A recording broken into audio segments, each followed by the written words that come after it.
Hey guys. All right, so in our previous videos, we've talked about setting up your organization settings. So your logo, your proposal language, your company information, etc. All of that's in there. Then we talked about inputting your cost items. And in the last video, we talked about creating your products, your line items that get added to the proposal, so that when they get added to the proposal, all of the variables like crew, production rate, equipment package, profit margin, all of those things get added to the proposal for you automatically. So if you haven't watched those videos, grab some popcorn, crack open a Red Bull, and go watch those videos. Because in this one, we're going to talk about creating a proposal. So let's jump in here and let's create some proposals. All right, so we're going to start on this proposal screen. We have a list of all of our estimates. I'm going to assume, because this is the onboarding series, you don't have many in here. You might not have any. So we're going to do create proposal on the top right here. The first step, we're going to walk through a couple different steps here. The first step is to select the client, okay? So I have a list in here. If you do not have a list and you want to import your clients, that's something that our onboarding team can help you with. Send us your list of clients. We'll import them for you so you have all of them in here, okay? I'm going to assume that you have one client, the one that comes with the platform called Bitumio Property Management. And for that, we're going to search for that. We have Bitumio Consulting, and the contact there is Jared Hislop. So I can have many contacts associated to the same entity, and depending on the project that we're doing, I may send it to one contact or the other.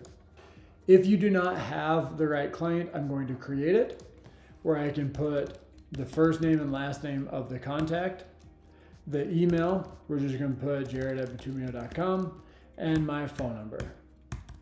If this is an organization, a company, I can enable this, and we'll call this Bitumio Property Management to match what you have. And then if it's the same email and phone, I don't want to type it all out. I'm just going to toggle this and it copies it down for me. Create. So now I have Bitumio Property Management in here and I can select the contact there. Okay. Proposal source. Where did this relationship come from? So I can track where my marketing dollars are going or where my leads are coming from. Projected close date. When do I expect this proposal to close? And how confident am I that we're going to win this business? These three are all optional. You can skip this and move on to the next, but they help understand, one, where your leads are coming from, where your money's going, where you need to spend more time marketing, and then helps you build these two fields, build your sales pipeline. I might have $1 million or $10 million of proposals that I've sent to my customers, but based on my close confidence, realistically only 3 million of that, 10 million outstanding is worth anything, right? Is what I'm expecting to close. So this just gives you a better realistic view of what your sales pipeline is. All right, continue. Okay, we're in our proposal page now. So the first thing we're going to do is we're going to enter a job name. So be descriptive here of what you're doing. I typically like to say where the job is and what we're doing, because this is something that we're going to be able to search for later on in the platform, say scheduling or looking at jobs or invoices, okay? So we're gonna call this, and we're just gonna do something that's local here. Let's just do a Wendy's parking lot, pave and seal coat. And I'm saying this just because I want to add a paving item in here to show you how that works, and a seal coating item in here to show you how maintenance items work. We're going to do this all in the same proposal. All right, we're going to enter a job address. Clicking on that opens a map. I can search for an address or I can search for a location. This looks like a great Wendy's here. If say this doesn't have an address because it's a new development, I can grab this marker. Sorry, my mouse is zooming in and out. I can grab this marker and I can move it to the location that I need and the address will update. So for new developments that don't have an address, find a close address nearby and then just move this pin wherever you need it to get it to the location that you want it. All right, we're going to confirm that and continue. So at this point, all we've done is up here, we've said who this is for, we've given the job a name, and we've given the job an address. Now we're going to start building out this proposal with the products that we added in the previous video. So in this drop down, I've got all of these different products. And again, this is a demo account, so it has a lot. You're not going to have this many in your new free trial account. But I have this parking lot paving, average job, 2.5 base, 1.5 top. This is the product that we added in the last video, okay? I can add as many products as I want at a time. To kick this off, I'm going to add a single product and we're gonna walk through that one product. So I'm gonna click add to proposal. Okay, so we have this added to our proposal here, my asphalt installing. I don't know why I typed that in the last video, but that's what I did. So the first step is right here in this job size. What is the size of this job? Now, if I know this, I can punch this in. Let's say 12,000 square feet. I don't think it's quite that big, but 12,000 square feet. And then our system is going to run all the formulas based off of that job size, which we'll get into in just a second. Or I can measure this out in our mapping software.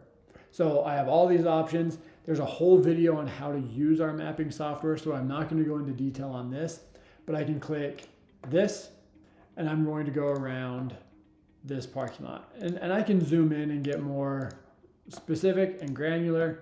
For the case of this, I am not going to. I know that there's a little island here because I might be doing this on site. These are all angled stalls. Perfect. 23,000 square feet, but I have this big building in here. So yes, I can keep clicking around and I'm just going to start measuring within the area that I already measured. Do you want to create an island? Okay. And it's going to subtract that out. Okay. So I could keep going with this. I can move these points around if I need to. I got a little rodeo down here, and that's fine with me. So I've got 18,000 square feet. I was wrong. This is larger than I thought it would be. So here we go. I'm going to click update proposal. Our system will automatically input that 18,000 square feet. And now we've just reran all of the calculations based on this new job size, okay? So now we're going to go through what those calculations are. So if you remember from the last video, we have our binder course at 2.5 inches, our top course at 1.5 inches.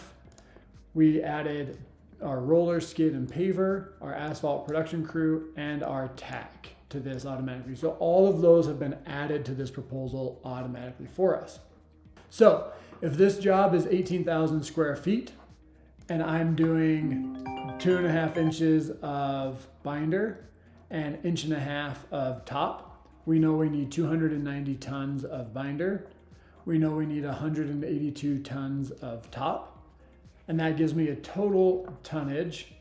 So 291 here, 182 here. And so we're right around 470 tons for this job, okay? So if my crew, we're gonna go through this over here. I want 25% markup.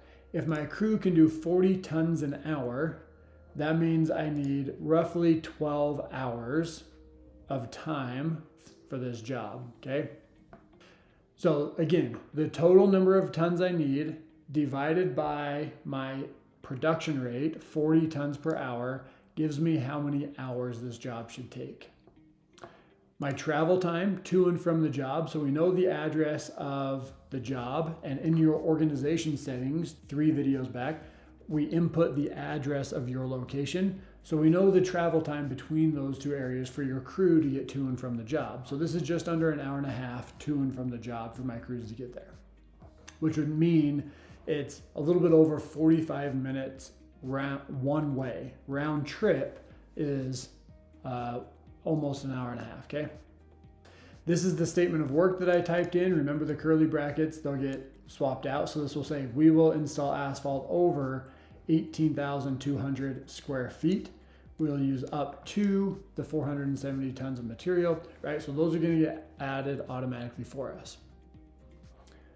All right, so trucking. If we pull our binder course from this plant at 2.5 inches, I need 291 tons and I pay $67 per ton for my binder.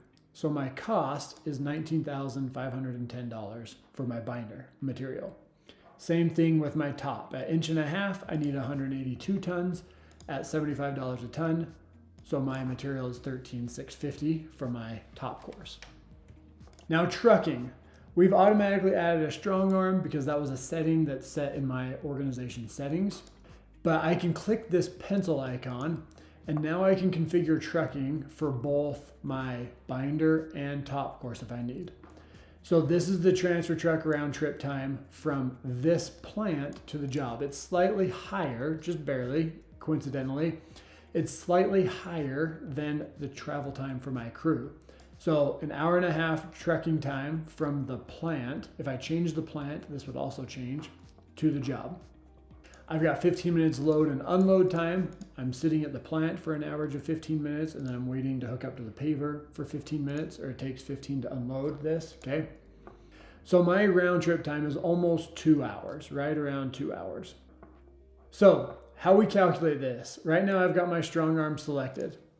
My strong arm can haul 24 tons and I pay $120 per hour to haul material. Back in my cost settings video, we talked about how to set all of this up.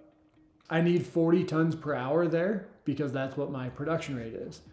In order to keep 40 tons on site every hour, I need at least 3.3 trucks running in order to maintain that production rate. We leave this decimal in here. We totally understand you can't have 0.3 trucks, but we leave this in here. In this case, you may be okay going to 6 trucks and being at 39 tons an hour rather than paying for that extra 7th truck and being a little bit higher. So we leave that in there to determine whether or not you want to go up or down. In this case, maybe I'm just going to have 4 trucks there. Based on my round trip time and the number of trips that I need to make, each truck is going to haul for about 7 hours, which gives me a total hauling hours of 27 hours. So 27 hours times my $120 an hour is how we come to this number right here. Now you can overwrite this if you know that each truck is going to be there all day long. That gives me 4 at 10 hours per truck, 40 hauling hours, gives me $4,800, and I can add this new trucking amount to my proposal. So now I've got my $4,800 and my material costs. So you can configure these any way you want, right? Here's my trucking for my top course. I can do the same thing. I need 4 trucks for 10 hours at $4,800. I can do this all in one and just delete the trucking out of the other. It's totally up to you how you do this, okay? So my material costs, my trucking and base course, trucking and top course, I'm $42,000 to get material on site.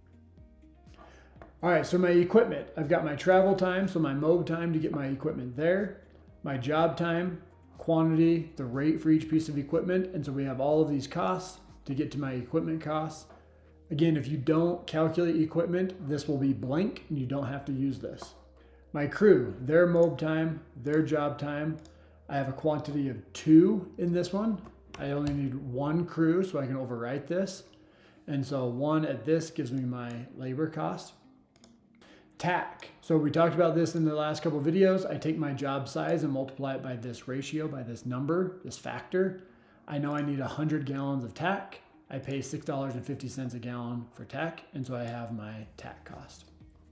So when we look at all of this, all of these fields are overridable. I'm gonna do this in 1 day instead of 12 hours. So 1 day gives me 10 hours. You'll notice all my costs dropped. So now down below, I've updated all of my equipment and labor costs to 10 hours instead of 11 point whatever that was. So all of these fields are overridable. Even though I have these variables and these settings within the product and they get pulled in automatically, I can change each of these fields to be whatever I want, whenever I want. Maybe I want this to be $3.75 a square foot instead of $3.85. Great, I can change that. My cost isn't going to change. The decrease comes out of my profit. And so now my total amount went down. All right, the next thing, we're gonna add a couple different products here. I'm going to add these all together. So my subcontracted asphalt install. That's what we added in the last video. I want my unit priced parking lot paving average job up to 10,000. And then I'm going to add this crack seal large job that we looked at in the last video. So now I can add all three of these together. It's going to ask me what are the sizes of these first.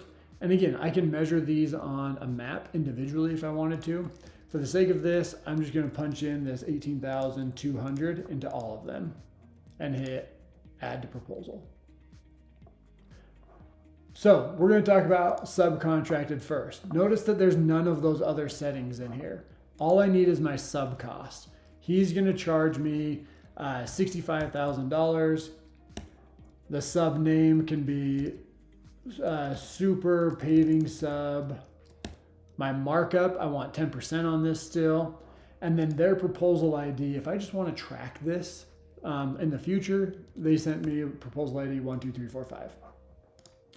I can still upload images and everything there. So now I've got their cost plus my 10% gives me my total cost on this job. And that's it. I don't have to worry about materials, don't have to worry about any of those cost items. I just know what my sub is going to charge me. All right, unit price. We talked about this in the last video. So $3 per square foot. I don't have any of these other markups in here. We go 18,200. We multiply it by the $3 and we get 54,600. So if that's all I want to do, I can change this. Maybe this is a $3.25 because there's some edge work and hand work and islands. Great. This times my 325 now gives me $59,000 for this. So very simple how to calculate this by your unit price. I can still add pictures and additional costs to this if I need to. Lastly, my crack sealing. So again, we're talking about a different type of material here. It's not based on depth of cracks. And this is in linear feet. So this probably isn't 18,000. Maybe I want to measure this. And now I'm going to use my perimeter tool. So I can measure, let's just do all of our linear footage here. Maybe we're doing all the perimeters. I can use my freehand tool and I can measure out all these cracks. I'm just going to trace all of these cracks in here. This is really cool. If you're standing on site with an iPad that has a pencil, I can measure out all of these freehand. So let's say that's all we're doing. 600 linear feet, roughly 596. Now we've updated all of this. So my production rate is linear feet per day. This is going to take me 1 hour travel time. I know that my guys usually will be 2 hours on this type of job to get there, get set up, heat everything up. So I overwrote my hours. Now my crack seal, I need 33 blocks at $23.50. Maybe this seems a little high to me. Instead of editing my trucking, I'm going to click this configure material. So my crack depth is 3 inches and my width is 1 inch. Maybe these cracks are only about ½ an inch instead of 1 inch. So now if I save this, my quantity here, 33, just dropped to 18. That seems better to me. So this is how I configure how much material I'm going to need is going to be based off of my average crack depth, crack width from what I'm seeing on site. I need my kettle trailer. I need my crack seal crew, their mob time, their job time. So now I have my crack seal cost, $253 a linear foot for $1,500.